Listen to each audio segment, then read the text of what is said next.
Namaste. Welcome to day 3 of the Bhagavad Gita Chapter 3 lectures.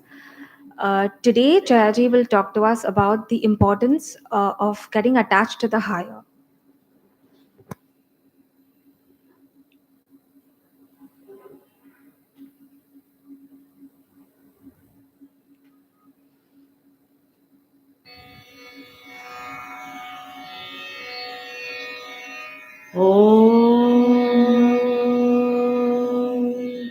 सहना भवतु सहनौ भुनक्तु सह वीर्यं करवावहै तेजस्विनावधीतमस्तु मा विद्विषावहै ॐ शान्ति शान्ति शान्तिः.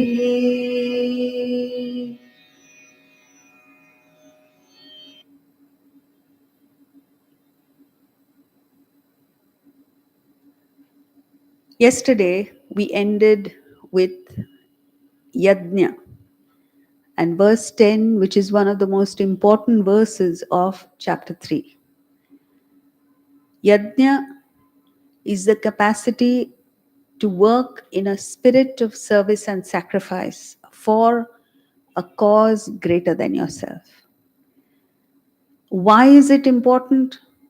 Because thought of I, me, myself is the greatest obstacle that stands between you and the object of desire, between you and success, between you and happiness, between you and growth. So, to the extent we are full of ourselves, we remain stunted and don't grow. So, when they say work in a spirit of yajna, it is not that the world needs our service. Nobody in the world needs our service. But no, it's too loud. Uh, but we need to do service because we need to grow out of this obsession with ourselves. From morning to night, from birth to death, we are just obsessed with this thought of me, thought of self. So, there is a movie called The Legend of Bhagavans, made by Robert Redford. It's an American movie, Hollywood movie, not a Bollywood movie. And it's about a golfer in the 1930s who was a brilliant golfer but gave up golf for some silly personal reason. And he started drinking. Easiest way out. And then there was a competition announced. And in those days, there was bitter rivalry between the northern and southern states of America. So his people went to him and said, "You must play in this competition for our sake. If you don't want to play, play for our sake." So he agrees to play. But it was difficult. He was drinking so much that it was difficult to see the ball. One night he was practicing his shots when a black man comes out of the wilderness, and that was Will Smith, and offers to be his caddy. What a fabulous cast that movie has. So the rest of the movie is a brilliant conversation between the caddy.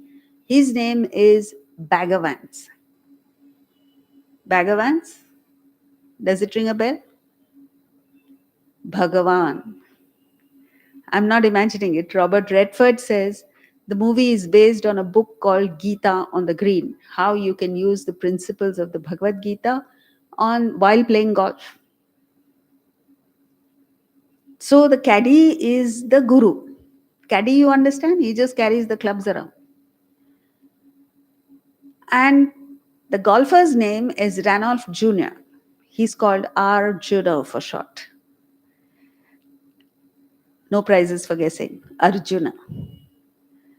And it's a lovely, elevating very entertaining conversation between the golfer, Arjuna, and the caddy, the guru, Bhagavan.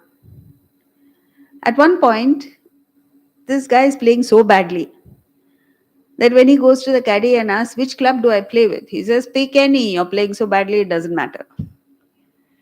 Then he calls him back and says, "There's a perfect shot waiting out there.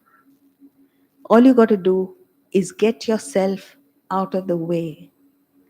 What a way, what a brilliant way of putting it. There is perfection within each one of us. This is the crux of the Bhagavad Gita. If you want to put the message of the Bhagavad Gita in one sentence, Robert Redford has done it. There's perfection within each one of us. All you have to do is get yourself out of the way. Get your ego out of the way. Get your desires out of the way. Get your selfishness out of the way. Get your stupidity out of the way. Robert Redford says it, not me. That's all you have to do. So, yajna is about that. When you are inspired to work for something higher, something nobler, something beyond yourself, to that extent, you're not thinking of yourself. So, your personal desires wane away. It doesn't matter whether you have things or not. What matters is the goal. So, that is the value of yajna. And it is brilliant. So, every one of us must perform this yajna, not the ritual, but internalize it, live it, think of it all the time. Whatever you do, think of your goal, your whatever it is that you fixed for yourself. Think of the other person. The whole day we're interacting with people, right? Whether it's your servant or your driver, you go to work in a car, your colleagues at work, your customers, your clients, come back, your family members. So you're interacting with people all the time. Every time you're interacting with a person, think very sincerely about how may I be of service to you, whoever it is. And what a thrilling experience it is. So if you make a cup of tea, it must be for the sake of the other person. Let me make the tea the way the other person likes. Not that I should get appreciated. Cook a dish for your family member's sake, not for you to get an ego boost. There are ladies who cook and sometimes she puts extra salt, double salt in the dish. The husband dare not open his mouth. He can't say, "I think you've put extra salt in the dish." That dish will come on his head. So much ego. So what are you doing it for? You're not doing it for the family members, you're doing it for yourself. That thought of self must be eradicated from its very root. So make an effort and see the result. See how you feel. See how your action transforms. Then you'll get convinced that this is the way to go. Work in a spirit of trusteeship with your own assets. In your own home, you feel you're a guest in the house. You don't feel like the owner. That's yajna. Nowadays, trusts are run as if they are your personal assets for your ego, for your benefit. So, we continue now with verse 11. देवान् भावयतानेन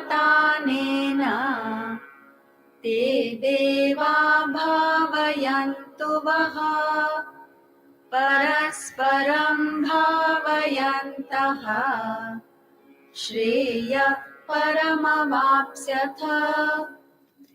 Infuse the devas, gods, with this. And may those devas inspire you. Thus inspiring one another, you shall gain the highest good, Shreya. Arjuna's question was that what to do in order to get Shreya. So he's continuing from verse 10. Now, when you work wholeheartedly, with all sincerity for a higher goal, let's say the organization, then what happens? You infuse the deva. Deva in plural means limited ideals, worldly goals, but still they are beyond yourself. Whether it's the environment or the country or society or the poor or whatever it is that you're working for.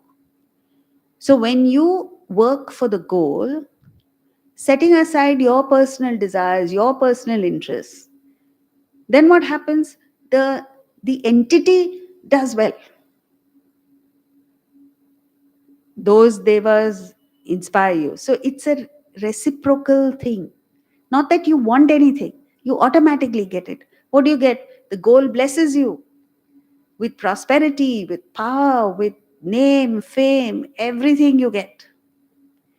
What do you do with all this? You reinvest in the goal. Don't take it. The moment you take it and enjoy it, it's gone. It's like that KBC.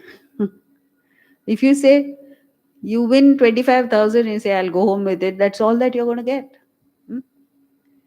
There are people who say, no, I'll go for the crop. They may not get it, but at least somewhere they'll reach.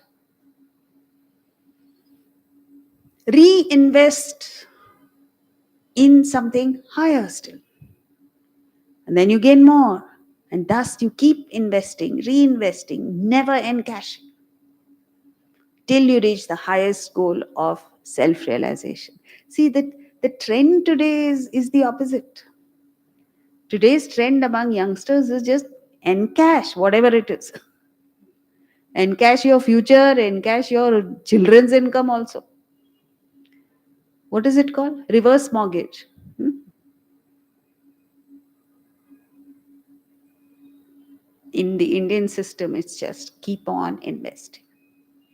The returns have to come, they will come. So infuse the devas with this. With this means sacrifice. And may those devas inspire you. So they return to you. Thus, parasparam bhavayantaha. There is always this reciprocity. When you give, you gain. You shall gain the highest goal, which is self-realization. 12. इष्टान् भोगान् हि वो देवाः दास्यन्ते यज्ञभाविताः तैर्दत्तानप्रदायैभ्यः यो भुङ्क्ते स्तेन एव सः. Infused with yajna, sacrifice, the devas, gods, will give you the desired enjoyments. One who enjoys their gifts without offering to them is a thief. Stena eva saha. Krishna is using a very strong word here. So the first line is in continuation of the previous verse where he says, the infused with yajna, enriched with yajna, sacrifice. The devas will give you the desired enjoyments. Whatever you want, you will get. Gratis. Without asking for it, without doing anything, you get it. Why? Because you've already paid the price. You worked hard. Now, once you get this, one who enjoys this without paying for it, without offering to them in return, is a thief. So when you read this, you will say, oh, I'm not a thief. I don't steal. But if you go examine your life further, from the day you were born, you have been breathing in oxygen. Have you paid for it? You have enjoyed good health so far. Have you paid for it? You know, during COVID, when COVID first started, there was a 93-year-old Italian guy who was put on the ventilator for something like a month or 3 months. And he lived after COVID. So as he was about to be discharged, and the hospital gave him a bill for being put on the ventilator for 1 month. He looked at the bill and started crying, apparently. So the doctor felt sorry for him and went to him and said, "Don't worry, if you don't have the money, we'll find a way of paying your bill." So he said, "I'm not worried about the bill, I'll pay it. I have the resources." I'm thinking, for 1 month, I was on oxygen, and this is the cost. 93 years I have been breathing oxygen given by God. I am not paid for it. When you meet with experiences like this, then you get a shock. But before, you don't need to be put on a ventilator for that. Just think, I owe someone for the oxygen I've been breathing, right? I owe someone some power for the fact that my kidneys have functioned properly. Temporarily, slightly, if the kidneys dysfunction, you know what happens? Your eyes swell up, your legs swell up, all kinds of complications take place temporarily. Just one, if you've consumed more water, suddenly you wake up in the morning and say, "My eyes are swollen, what has happened?" You ask the doctors, "Nothing. You've been drinking too much water. Go easy on the water." Immediately it goes. But so far, nothing has happened to you. You jolly well owe somebody for that. Because when you have a kidney transplant, how much do you pay? Your liver has functioned. I mean, I can just go on and on and on and on. The most precious things in life you have got for free, just and in abundance. Does that mean that you just take it for granted and then ask for more? And after all that, after enjoying all that, what are you doing next? You go to a temple, church, or mosque for what? To ask for more. And then you say, "This temple is very good because every time I ask from this temple, I get." That's how temples become rich.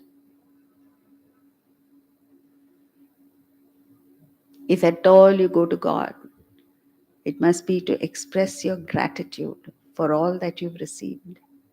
You should be so touched. Your hair should stand on end. You should be moved to tears that there is some power that has blessed me with so much. But you don't. You just take it for granted and you go ask for more.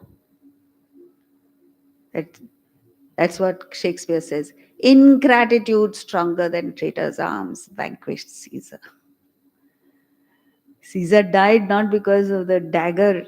Caesar died because of ingratitude. Similarly, what must poor God be thinking?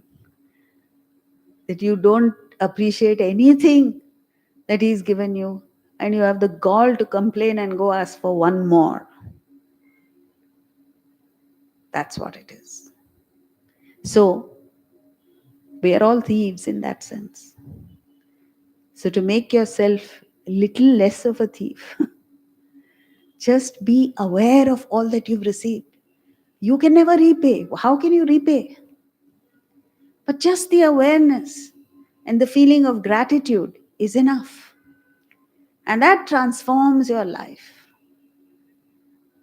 So, those who from today onwards be very aware of all that you're receiving for free. It's not material things only. The love that you get from your family members, the care that you get from your domestic servants. It's unparalleled. You can't get it. There's a lady who was telling me she had a Didi who looked after her from the time she was born. After she got married, she came along with her to the family that she got married into. And she was telling me, if my mother went out of town, I didn't feel that bad. But when my Didi went once a year to her gaon, I was miserable. This is the attachment that our people have for us. Can you put that? Can you value it in terms of money? How many of us are grateful for it? So accept the fact that we are all thieves and then decide what you're going to do about it. Next verse, 13. यज्ञशिष्टाशिनः सन्तः मुच्यन्ते सर्वकिल्बिषैः भुञ्जते ते त्वघं पापाः ये पचन्त्यात्मकारणात्.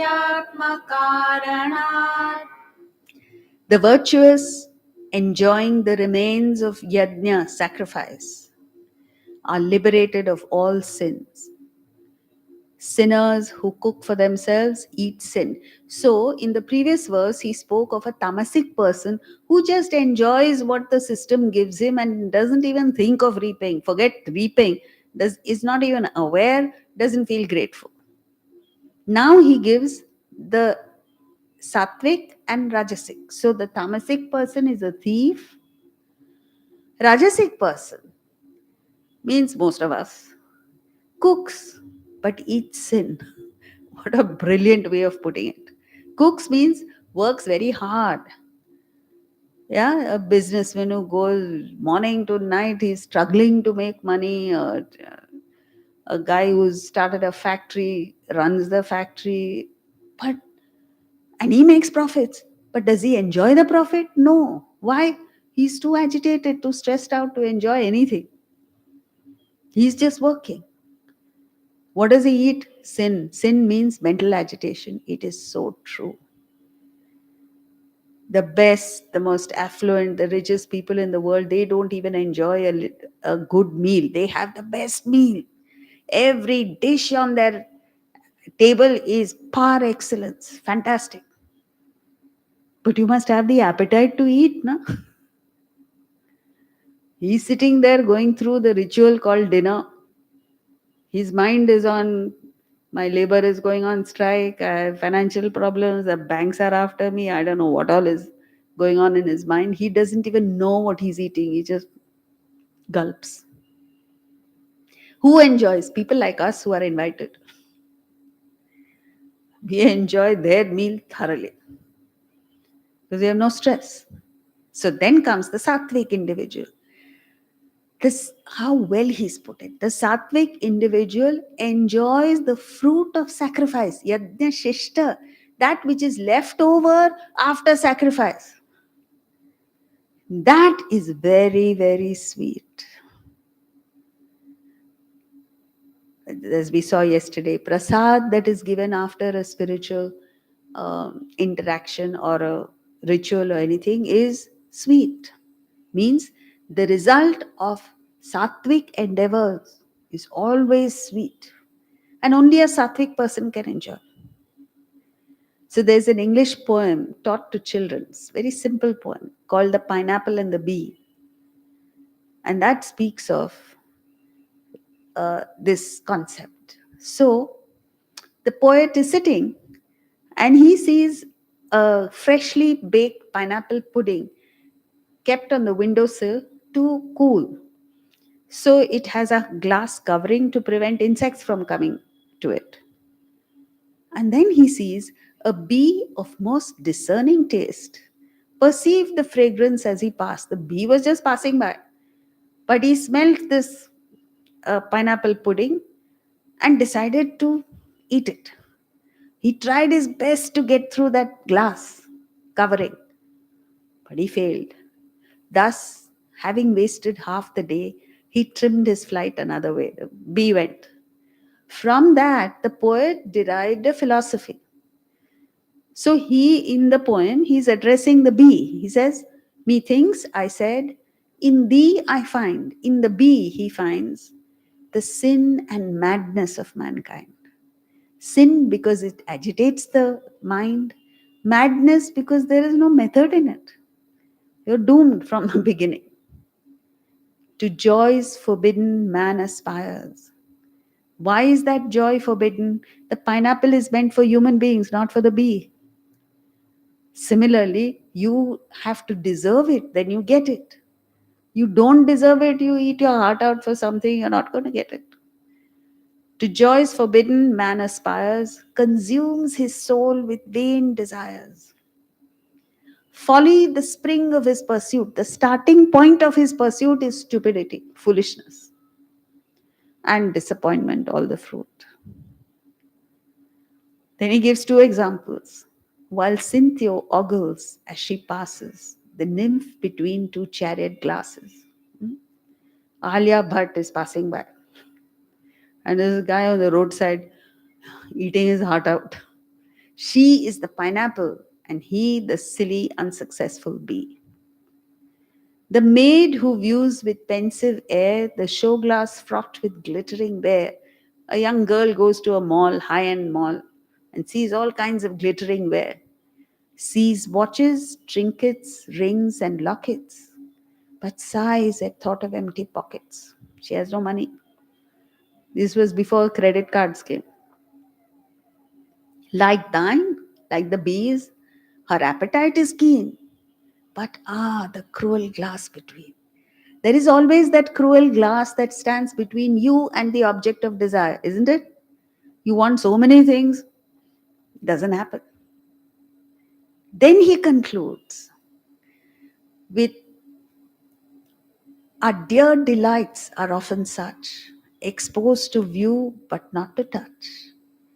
The sight our foolish heart inflames, we long for pineapples in frames.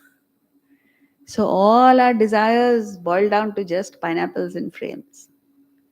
Then he gives three kinds of people, which is why we're talking about the poem.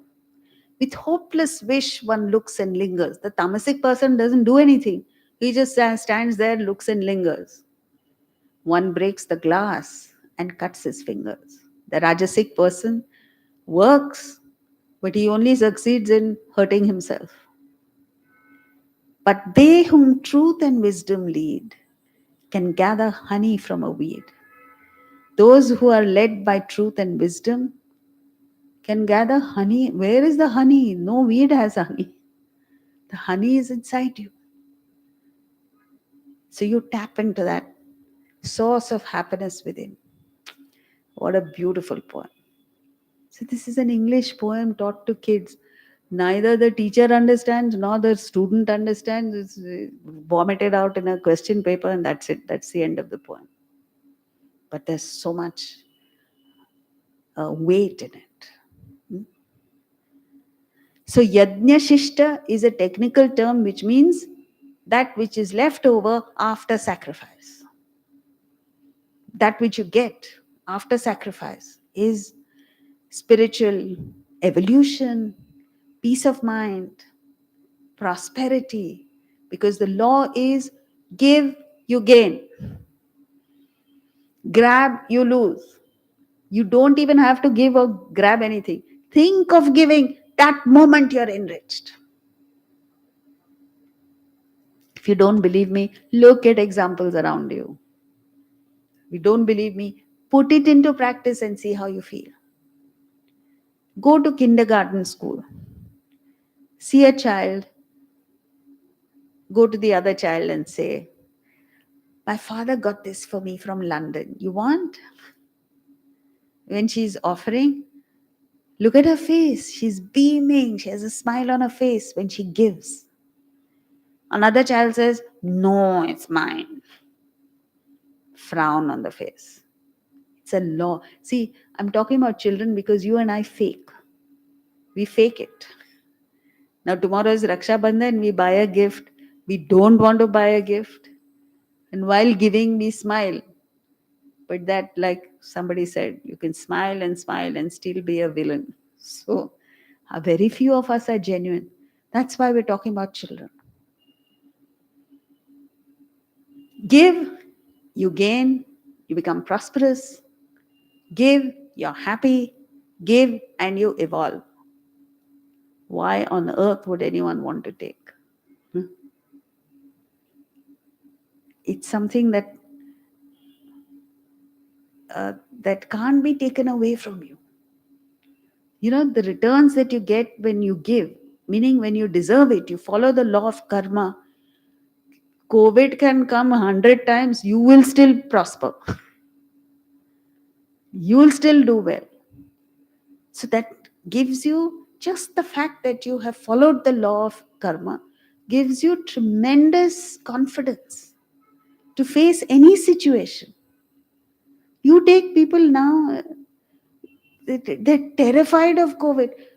It's better to die once and for all instead of living a death over and over again. Why are you afraid?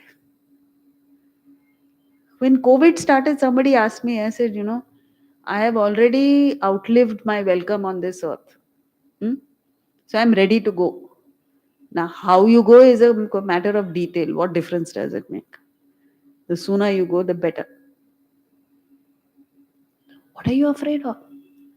There are people who have not left their homes in the last 2 years for fear that they would get COVID. And they 100% get it. Sitting at home, they get it. So that confidence. Then, Bhuta Yajna. So in our culture, all these principles are embedded in our daily life. So if you see a traditional person eat, in a thali, first of all, you don't start eating with the first thing that is served. You have to wait till the entire meal is served. Then, before you eat, you take a little bit. Have you seen it? With the pujaris and all that. How do they eat? They take a little bit of a morsel, keep it outside the thali. Take another morsel outside the thali. Take another morsel outside the thali. And you say, he's dirtying my mat. But the principle is, you set aside something for beggars. You set aside some food for Brahmins. You set aside some food for the birds. You go feed the birds first. So that is ingrained in the system, that before you consume, you give. And because this was there in our culture, there was tremendous prosperity throughout. Yes, there were the super rich, there were the poor, but there was nobody who starved to death. There was no abject poverty as there is now. You don't have to do that, but mentally you must. That's why there is a prayer to be chanted before every meal. Just be grateful that you've got this meal. There are people who don't even have it. So don't complain. Don't say, this is like that and that is like that. And shout at the cook. It's all in cheap taste, poor taste. And sattvic people. Why do they keep set aside thing for Brahmins? Because sattvic people are the lifeline of society. They are the ones who keep values up. Who did that? And for centuries it worked in India. They were even up to their pre-independence days. Chittaranjan Das, apparently his father died and he had left a lot of debt. So he worked very hard. His mission was, first, I must pay back all the people that my father has taken money from. And there was no legal document. There was no way that these people could hang him for it or extract money. So your word meant the law. You give your word, it has to be done. Now today, legal documents have no value. So sad. So Sattvic people, contribution is that in every aspect of society they contribute because they help keep high principles which make life so easy for us, for the average person. But today there is no such thing. There are very few Sattvic people, and those few who are there are not recognized, are not appreciated, are not maintained. You see, a Sattvic person doesn't think of money. An outstanding scientist who's working for the well-being of humanity, you can't expect him to think of money. A musician who is reached such heights, a sports person, they are sattvic, the sattva quality itself is such that you can't think of money. You just give. That's all there is. And yes, God protects you. But if society wants your contribution, society has to maintain. You need a temple, you must contribute to the maintenance of the temple. You can't expect somebody else to do it. When you go to a temple, then you look for coins to throw into the hundi. God is not a beggar. If you give, nobody forces you to give. If you give generously. Otherwise, don't give. What is the point of throwing coins? So you must maintain the custodians of spiritual wealth. 14 and 15 are taken together. अन्नाद् भवन्ति भूतानि पर्जन्यादन्नसम्भवः यज्ञाद् भवति पर्जन्यः यज्ञात् कर्मसमुद्भवः कर्म ब्रह्मोद्भवं विद्धि ब्रह्माक्षरसमुद्भवम् तस्मात् सर्वगतं ब्रह्म नित्यं यज्ञे प्रतिष्ठितम्. Beings are sustained by food. Food comes from rain. Rain is born of yajna, sacrifice. And yajna is born of action. No action to have emerged from Brahma, and Brahma emerged from the imperishable. Tasmat, therefore, the all-pervading Brahman is ever established in yajna. So, the translation is complicated. So, what he's saying is that yajna is the pivot around which the whole universe functions. So, how did creation first come about? Out of Brahman came Brahma, the creator. Then creator means vasanas.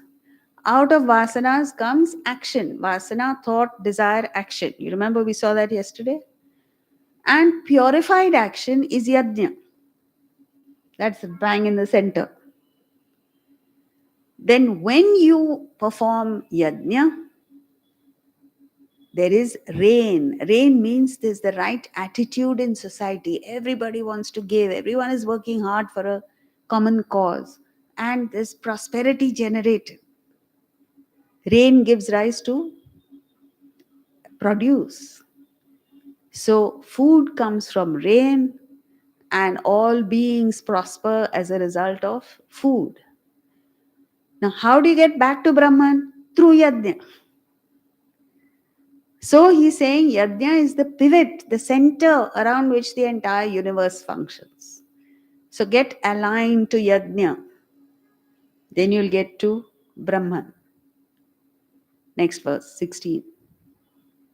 एवं प्रवर्तितं चक्रम् नानुवर्तयति हयः अघायुरिन्द्रिया रामः मोघं पार्थ स जीवति. O Partha, that person lives in vain who does not follow the wheel set revolving here. Means yajna, who doesn't perform sacrificial, unselfish action. Who leads a sinful life, stressful life, delighting in the senses. So it seems like he's talking about us. What are we doing? Delighting in the senses all the time, isn't it? Morning you wake up and ask, what's for breakfast? Then breakfast is not quite over. You say, what's the menu for lunch? And then in between you want to go to a movie, you want to watch. And now after COVID, so there's binging, binge watching, binge eating, binge everything. So we're just delighting in the senses, that's all. And nobody thinks of anything beyond. Such people live in vain. Why? Because it's like you have bought a palace, right? You enter the gates and you see the chowkidar's little kiosk, and you like it, you've taken a fancy for it, you step in there and you live there in the chowkidar's kiosk. So somebody comes and tells you, I say the whole palace is there. You bought it, you're the owner, why don't you go there? No, I'm happy, this is cute. What would you say to such a person? Mad, insane guy. But you and I are like that. We're living on the periphery of our personality. The body, senses, eating, seeing, hearing, smelling, touching, that's it. That's our life. When are we going to go deeper within and tap into those rare gems of happiness and bliss that lie within? Why are you doing that? Sheer ignorance. Because you get instant pleasure. So who's going to sit there investing in long term? Nobody thinks long term anymore. So it's like this. On a 3-year-old child's birthday, at her birthday party, you're invited. So you go and you say, you're very fond of the child. So you go there and say, Happy birthday. You give her a nice hug and say, I got you a present, but you have to choose. And she's very eager now. She's very curious to know what that present is and what she has to choose. So, in one hand, you have a huge box of chocolates, exactly the chocolates that she likes, and wrapped so beautifully that she can see through all the chocolates. And on the other hand, you have a check for $1 million. Hmm? Whether it will bounce or not is a different matter, but check for $1 million and say, choose. The child looks at the check, not interested, just a piece of paper. Looks at the chocolates, her eyes light up. But her mother is behind you, desperately telling the child, this, check. She looks at the mother, she looks at the check again, not moved, goes and grabs the chocolate. Now the question is, why does the child pick the chocolate? If you had the option, what would you choose? I'm not waiting for an answer. Obviously, the check. What's the difference? Why does the child pick the chocolate? Hmm? Ignorance. The child is ignorant of the value of the check. She doesn't know how much that $1 million will translate into number of chocolates. So she picks the chocolates. And you and I are like that. It's not even $1 million, it's infinity that is offered to us. Human intellect cannot understand infinite. How can you understand infinite? So you pick, what are you picking? Candies. What a tragedy. That's why the Upanishads keep saying, Mahati Vinashti. Nashti, loss. Vinashti, Visheshena, supreme loss. Mahati Vinashti, supreme, most of supreme losses. Double superlative is wrong grammar, even in Sanskrit. But he uses it to get it across. Still, we are so dumb we don't get. We just don't understand. So, somewhere, the tube light must come up and say, maybe they have some, maybe there's some value in what they say. Try it out at least. That's the tragedy. Krishna offers that choice again to us. In one hand, he holds a stick, and in the other hand, he has the Jnana Mudra. Have you seen that posture of Krishna's? The stick is what all of us are doing. So he was a cowherd boy. Every morning he would wake up and use the stick to take the cattle out to their respective pasture lands, to eat grass, and in the evening bring them back. Now you know a cow doesn't just chew and swallow like we do. It regurgitates the food, chews it once more, and then swallows it, and now it's digested. We do the same thing. Every morning we drive our senses to their respective pasture lands. Food for the tongue, sights for the eyes, sound for the ears, so on and so forth. And in the evening we come back, and what do? We regurgitate the experience, either within yourself or you discuss it with your family members and say, very funny thing happened today. You know what lovely thing happened? So you're regurgitating the experience and then chew it and swallow. As a result of that regurgitation, what you're doing is creating more desires in your system. So you have the choice of doing that, or you can follow the Jnana Mudra. This pointing finger represents the ego. So when you're egoistic and you're asserting your ego, I told you, you wag your finger at people. That shows I'm different from you. Ego. When the ego dissociates from the body, mind, intellect, these three fingers represent the body, mind, intellect, and surrenders to the thumb represents Atman, because it's the most important finger in our palm. It is what makes us humans. No other animal has a thumb opposing the fingers. See? There, all five fingers are the same. So, therefore, thumb represents Atman. When you surrender to Atman, you form a circle. Circle has no beginning, no end. It represents infinity. You surrender to Atman, you get infinite bliss. That's the choice you have. When? Not once in your lifetime. Every moment of your life. And what your future is going to be, your destiny, is designed by your choices today. With every choice, you're designing your destiny. Unfortunately, every choice is wrong. Every choice is candies. Every choice is rubbish, trivial, insignificant things.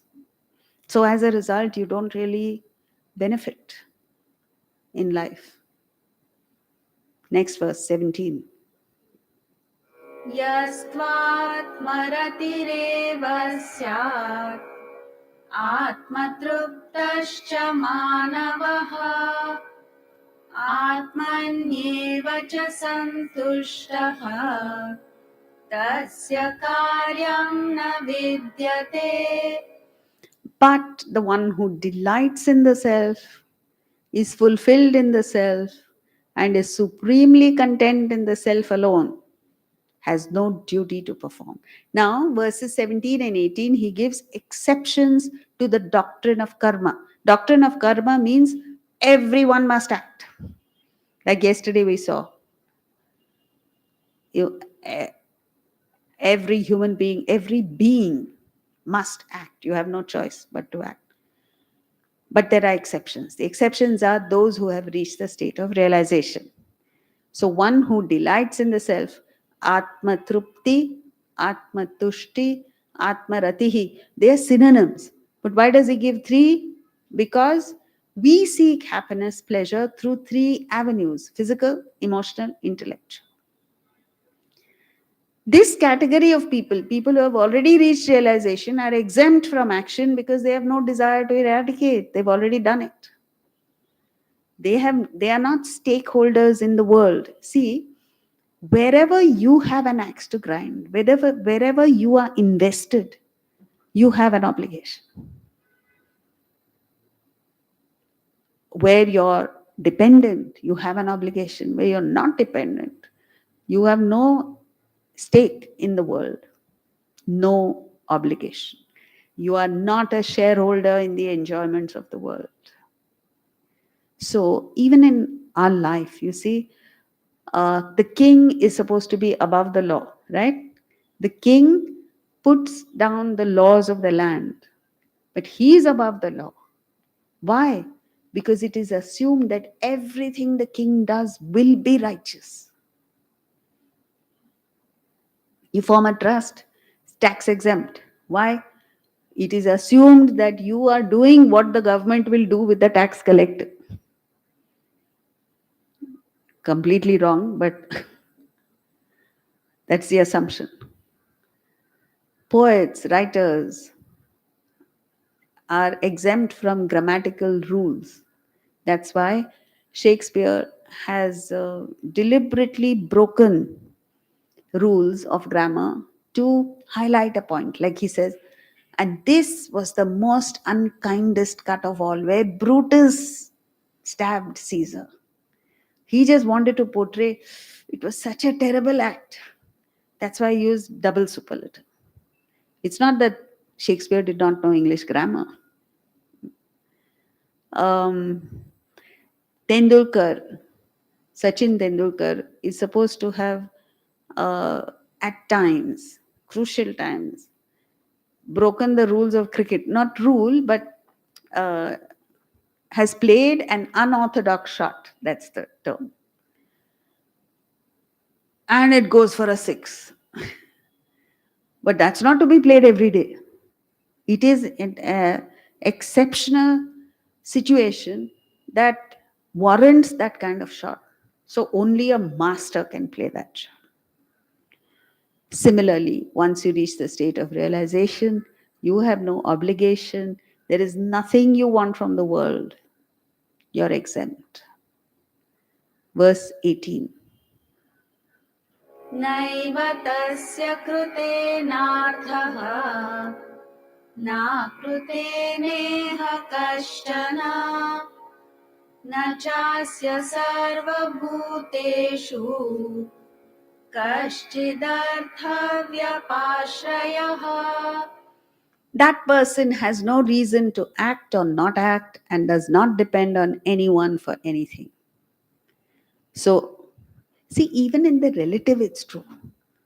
A person who's working for national interests, let's say during the independence movement, you were working for the country, you can't be expected to be present at your child's birthday party.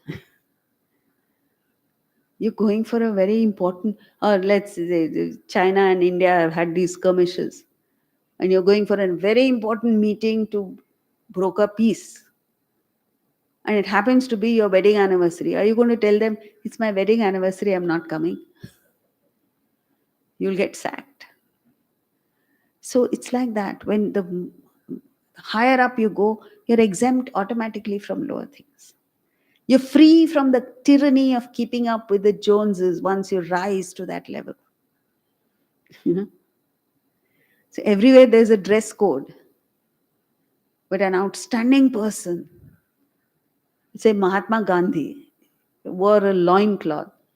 You think he would be denied entry anywhere just because he's not maintaining the dress code? Impossible. Suppose he were to go to Willingdon Club, would he be thrown out of there? You know? But you and I, yes, ordinary people have dress code. So it's like that. The Upanishads talk about, they give an example, a story, where in a village there was torrential rain and there was 10 feet of water everywhere. So there's a man who did not know swimming, who somehow managed to find a tree and climb up that tree, and he's sitting on a branch. 5 minutes later, a bird comes and sits on the neighboring branch. Both the man and the bird are sitting on the branch, but there's a world of difference between the two. There's stormy weather. So when the wind comes and the branch shakes, the man's heart goes in his mouth because he doesn't quite know whether the branch will break and he'll die. When the branch swings with the wind, the bird sings. Why? Because even though the bird is sitting on the branch, it is completely independent of the branch. Branch breaks, it takes off on its wings. So what the Vedanta, the Bhagavad Gita, the Upanishads are talking about is, the branch represents the world. Yes, you live in the world, you're born in the world, you enjoy the world, you participate in the world, you do whatever you want in the world, but you remain independent. And if there's any aspect in the world that breaks, You take off on your wings of Vedanta. Now, don't wait for wings to spring, to sprout. Wings are not going to sprout, they're internal wings of independence. And that's a fabulous concept. Right? You understand? And it's so beautifully portrayed. In the Mundaka Upanishad, it talks about it. So that's what it's about. Don't live like the man, live like the bird. Live in the world, enjoy the world thoroughly, every aspect of it. But when things go wrong, just take off internally. It's a beautiful concept. So think about it, and we'll meet tomorrow. I know that tomorrow is Raksha Bandhan, and I know that many of you may have programs, but this knowledge is something extraordinary. And I'm appealing to you to continue coming tomorrow, because tomorrow we're going to take um, another set of wonderful verses which we will not revisit day after tomorrow. So, yes, it's important, but try and do it in the morning, in the afternoon, the tying of Rakhi or whatever it is, so that you're free for just an hour tomorrow evening, 6:30 to 7:30. Okay, thank you. Yes, you have a question?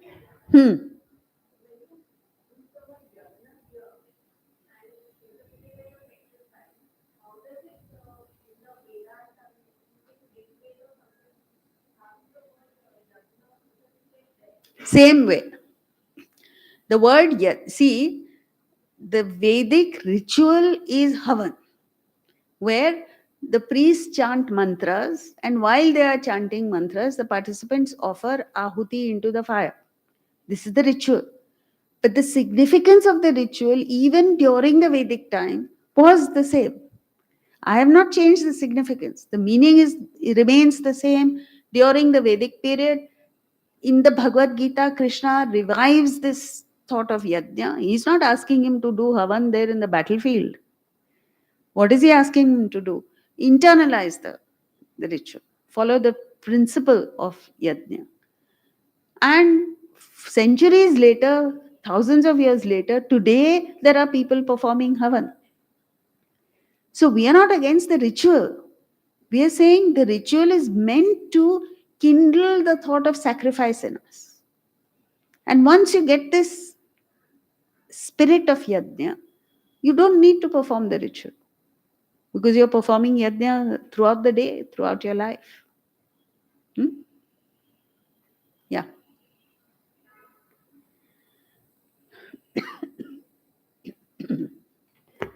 Jayaji has continued to spread the message of Vedanta through the lockdowns with the online webinars every Saturday. So please join us live for the live lectures from 6 to 7 p.m. on YouTube, Zoom, and Facebook.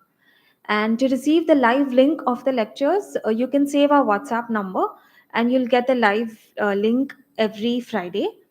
And we also send inspiration by Jayaji. So please save our number and message hello, and we will add you to our list so that you get the messages. Give them the number. Will you be saving the number now? I'll give it to you.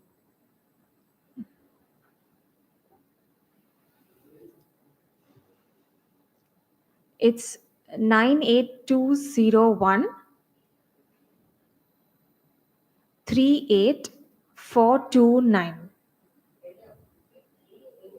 429. I'll repeat, 98201 38429. Thank you. We look forward to having you with us tomorrow.